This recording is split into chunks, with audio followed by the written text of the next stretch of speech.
Welcome to Sector Report. I'm David Beatson. In this edition, why is our rural population shrinking and ageing? Where's our largest corporate horticulture investor and fresh produce exporter going now?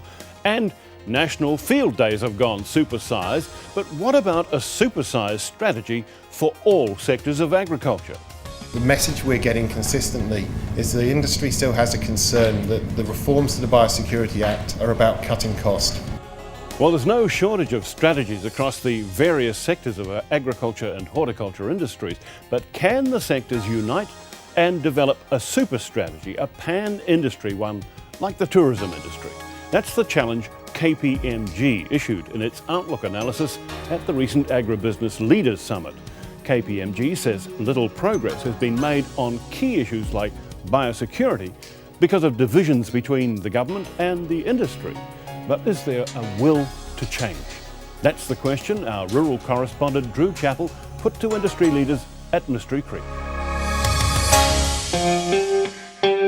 Farming and accounting are two professions that in New Zealand are inextricably linked. A good relationship with your accountant is crucial to any business, and with 25,000 farming businesses around the country, a good accountant is worth their weight in gold. KPMG is right up there with the best, with more than 800 accountants around New Zealand. And they've been focusing on our biggest export business, agriculture. The next year or so is probably going to be a bit choppy. Some of the prices are going to be a bit tighter than they've been. But that doesn't do anything to impact the opportunities that are available to the sector. This is the third year that KPMG has produced its agribusiness agenda, a document designed to provide context for those in the primary industry around economics. But as part of its service, it also canvasses opinions of industry leaders, asking what they want from the future. Everybody sees the benefit of collaboration, and I think that's coming out loudly and clearly, and that's partly why people are here at Field Days, to meet, to share stories, to start talking and look for opportunities, and that's really what we want. And this year, industry leaders are speaking loud and clear. The message we're getting consistently is the industry still has a concern that the reforms to the Biosecurity Act are about cutting cost. What they need reassurance is that biosecurity spending is seen as a baseline. Maintaining that quality of biosecurity environment is critical, and they want to work more collaboratively with government. Identified as the number one issue among the vast majority of those surveyed, biosecurity remains a hot topic for those right at the top. I'd love to stand here and say we'll commit to a line of expenditure for the future, but I can't, because I can't bind what a future government might do. But what I can do is give you an absolute assurance that while it's my watch, there will be no lowering of focus on biosecurity. After hundreds of jobs went at what was the Ministry of Agriculture and Forestry, some commentators have questioned the government's commitment to keeping pests out of the country. David Carter, however, spoke about the discovery of a fruit fly in Auckland earlier this year as proof that the current system does work, but he said nothing will be 100% effective. Biosecurity has consistently come through as number one priority in the last 2 years. To hear the Minister today make the really positive statement that this government's not about reducing biosecurity spending, but it is about working collaboratively with industry to get better biosecurity outcomes, that's what the industry needs to hear to have the confidence to commit to go forward with what they're looking at. Beef and Lamb New Zealand's Mike Peterson, as an industry leader, was surveyed for the document, and he was one of the majority of respondents who identified border protection as the number one priority. We keep reminding ourselves, but we need to keep reminding ourselves because we see what happens when one fruit fly came into Auckland. The system did work, but we need it to work in every case. So I know you can never guarantee 100% security, but biosecurity still remains the number one thing that we need to focus on. KPMG also asked industry leaders if they would support the idea of a group representing all primary producers across all sectors. The answer was a resounding yes, in theory. 81% of the people we talked to were in favour of either a pan-industry, pan-primary sector strategy or some level of greater collaboration and cooperation in the industry. We think it's time to start thinking about that very seriously. A good theory, but is it realistic? David Carter isn't so sure. The pan-industry strategy and a get-together is an idea worthy of investigation. It would want to be something that industry willingly became involved in. If you drag people to the table and they're there because they feel they have to be there, in my mind it won't work. And others are similarly cautious about labelling the idea a winner.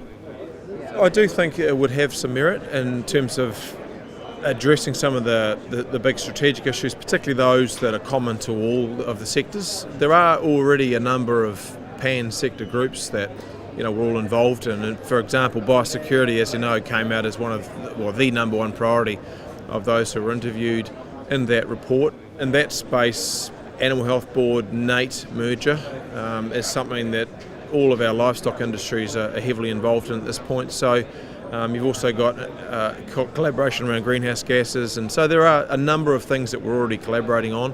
Getting a pan-sector group together to look at the big issues, though, could offer some extra merit, I think.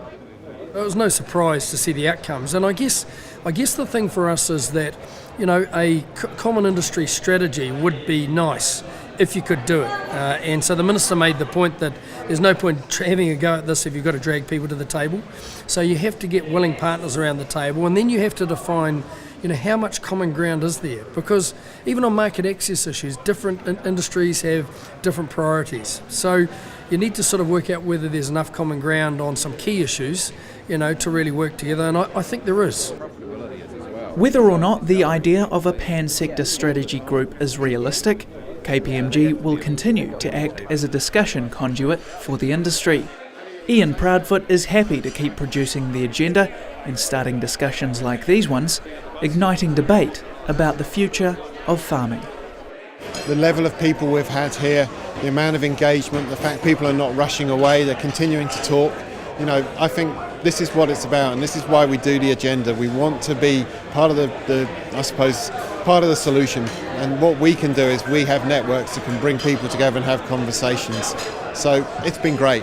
It's been cold, but great. Drew Chappell reporting. Next, our population's ageing and more young people are quitting the country. But why are the rural areas hardest hit by the change? For the answer, stay with Sector Report.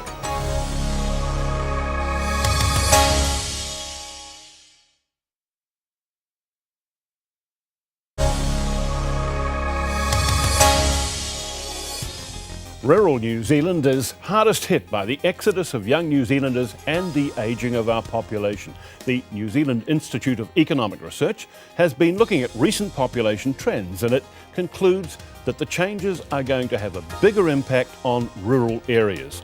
According to the NZIER, they'll be struggling to attract and retain skilled and talented labour. But what is causing the outflow of under 40-year-olds from rural New Zealand? Well, here's the Institute's Chief Executive, Jean-Pierre Durard. Jean-Pierre, welcome. First of all, this isn't exactly a new problem. Why has it come to prominence now? Well, the drift from rural to urban areas is a long-standing phenomenon. And a global one. And a global one indeed. But I think what's happening now is that rural areas are going to get a double whammy with the aging population. So the baby boomers are now getting into retirement, and that's creating a double whammy for them. On top of that, we've got a situation in which a number of younger people are actually taking off for Australia. Immigration being very high by New Zealand standards. Is that also a factor in terms of rural areas? Yes, well, immigration is about 84,000 nationwide last year. Emigration, outward flow, about 88,000. So that's a small loss to New Zealand, but it hides kind of a dynamic within the country. So Auckland gained, the rest of the country lost. Okay, but in terms of the actual rural towns, I understand that there are quite significant losses in certain areas. Is that correct? It is correct. You look at places like, say, districts in the South Waikato. Last year that lost around 8,000 people. They were replaced by only about 6,000 that's a net loss of 2,000 people. Now, year on year, that adds up. Where are they going? Well, the people that leave tend to be the younger population, the younger age groups, and they go to where educational opportunities are, where job opportunities are. So they may be going to the big smoke or the bigger smoke across the Tasman. Okay, but if we look at historic standards, I mean, are we seeing something bigger than usual? I think there's a general drift from rural areas to urban areas that's been. That's always been there, and we see that. I learned about it at social studies at high school. Indeed. That's a long time ago. Indeed, but what really is happening now is that, in addition to that loss of population, there's also a change in the age structure happening, and that is going to cause some problems for succession planning, for thinking about where the successors are going to come from for farms, for local shops, for services and so forth. What about the kind of infrastructure for the small rural centres? Is that going to be affected? Well, the lower the population is in rural areas, the more expensive it is going to be on a per capita basis to afford the infrastructure. So that will have implications for rates, and of course there's only so much you can do there, particularly if the age groups are going to get older and people are going to be more reliant on superannuation only. So what do you see as the kind of critical consequences if this trend does continue? And it probably will.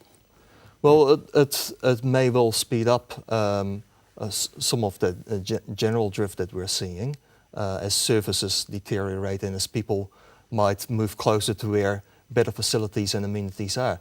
But it also presents a real challenge for local councils and for local employers to make the place attractive and supportive for newcomers. Are we seeing some critical shortages occurring in certain skill areas which would be important to agriculture?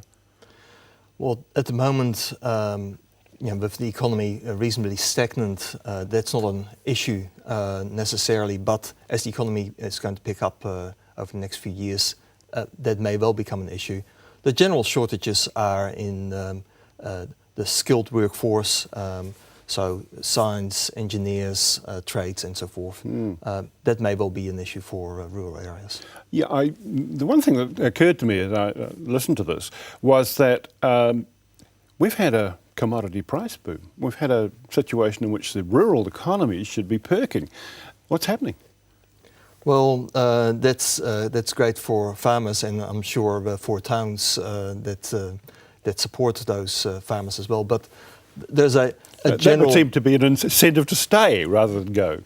Well, for sure, but in general, there's a drift from rural areas to urban areas as the structure of the economy changes. So, farms are also getting more productive, meaning that they probably need less labour than they needed before. And that leaves people looking for job opportunities. I just wondered whether in fact, automation and that quest for higher productivity was actually part of the problem and indeed maybe part of the solution.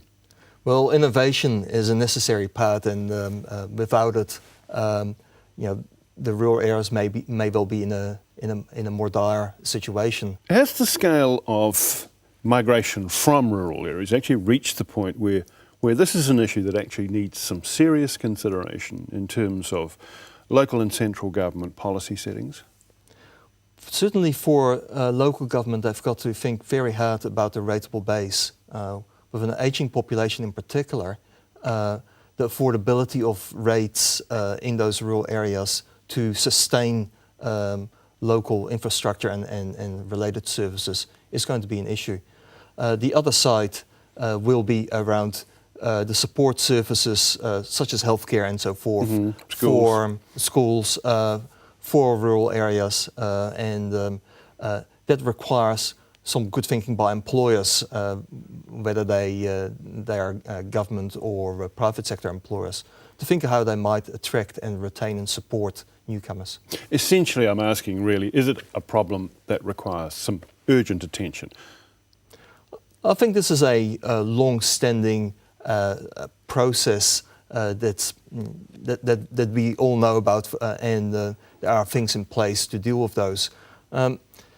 It's not something that needs urgent attention, but it's going to, particularly for councils, I think, have to be on their radar screens on how they're going to afford the infrastructure and the like to support the rural areas. Jean-Pierre, final question. Do we have really worthwhile data? Our census has been delayed. We haven't done a comprehensive census. We're still working on essentially estimates from a fairly old census now. Just how good is the data that you've got to work with? Well, the census is one useful data point. Some of the general kind of population trends, fertility, births and deaths, people got a reasonable idea about, as well as outward migration, because we've got the pasture cats and so forth. So that gives us a reasonable idea. Also, text data gives us a good idea about where people are. So we've seen a big shift out of Christchurch into other areas, and we know where people went to because we can look at their text data. So it's enough to say, yes, there's a problem, and yes, it's going to take some medium-term attention. I think we've got enough of an indication of what's going on. Jean-Pierre, thank you very much.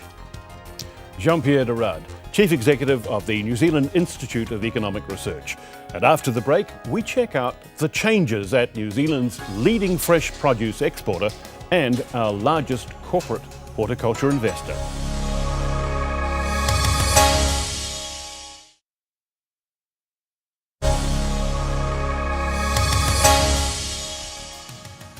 Welcome back to Sector Report.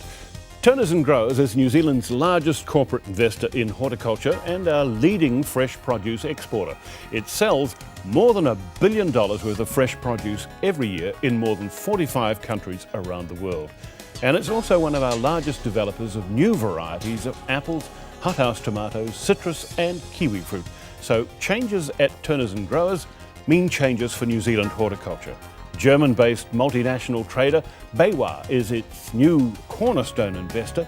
The board's been reconstituted, a new executive management team appointed, and a strategic review initiated. And the company's new chief executive, Jeff Hipkins, is joining us now.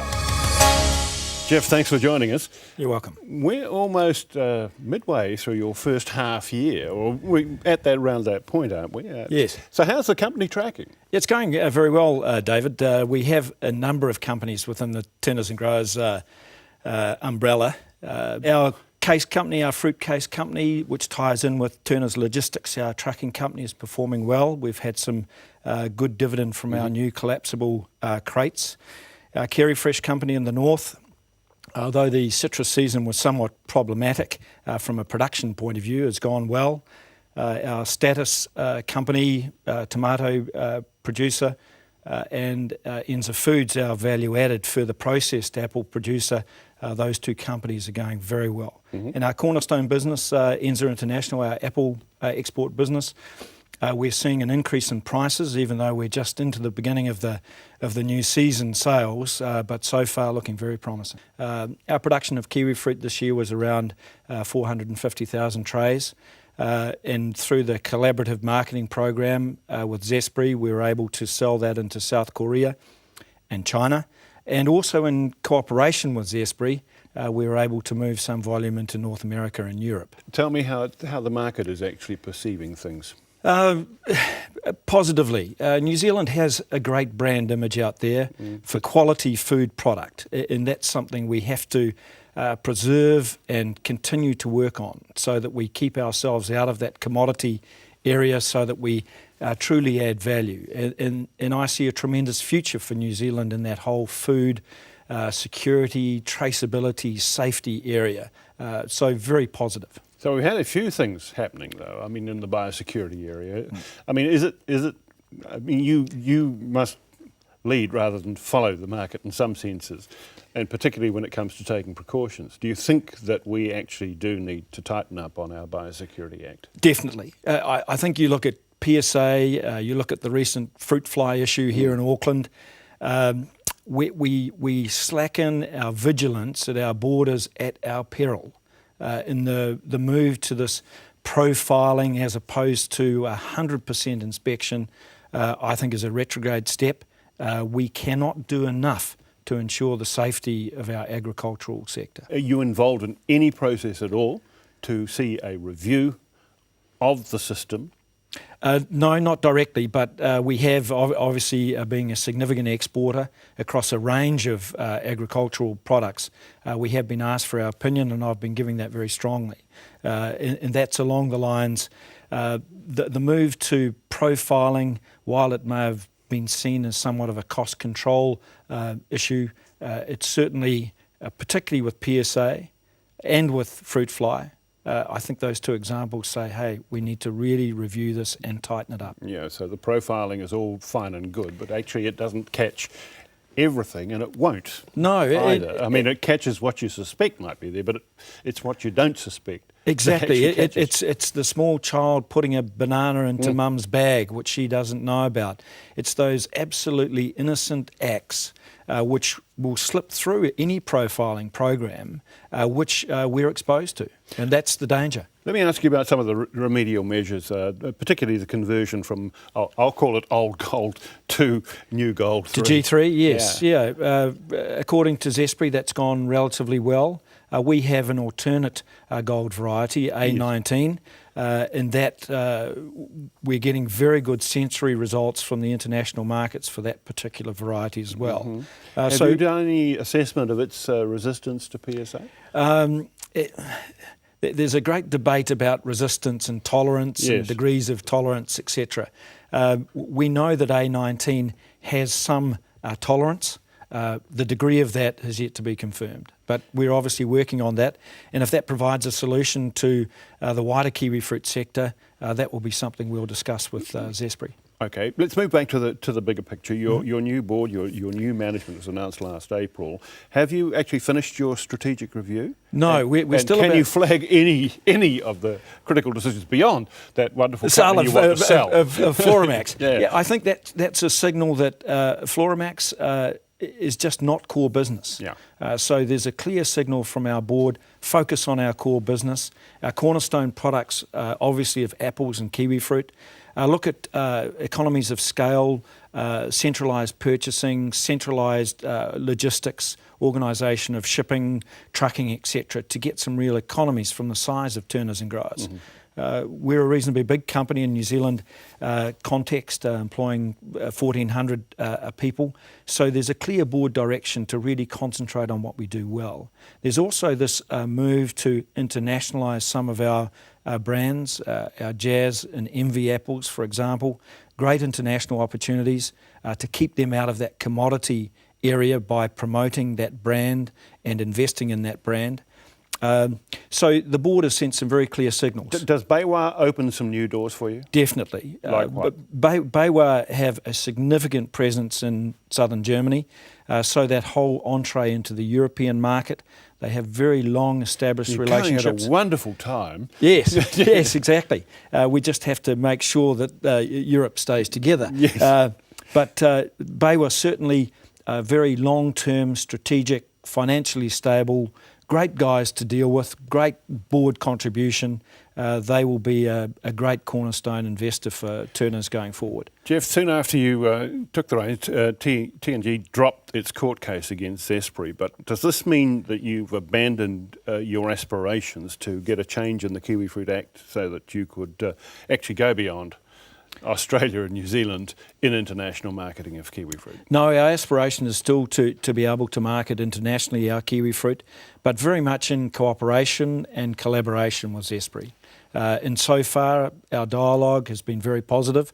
We've seen a change in their approach to us. As I mentioned, with the kiwi fruit that we produced this year, we worked in cooperation with Zespri to market that product in North America, Europe, South Korea and China. So the cooperation is definitely there, and that will be the route which we will follow. Now, you said you haven't finished your strategic review yet, but you have promised that there'd be a program of meetings with growers around the country to advise them of strategy changes and opportunities for further export growth.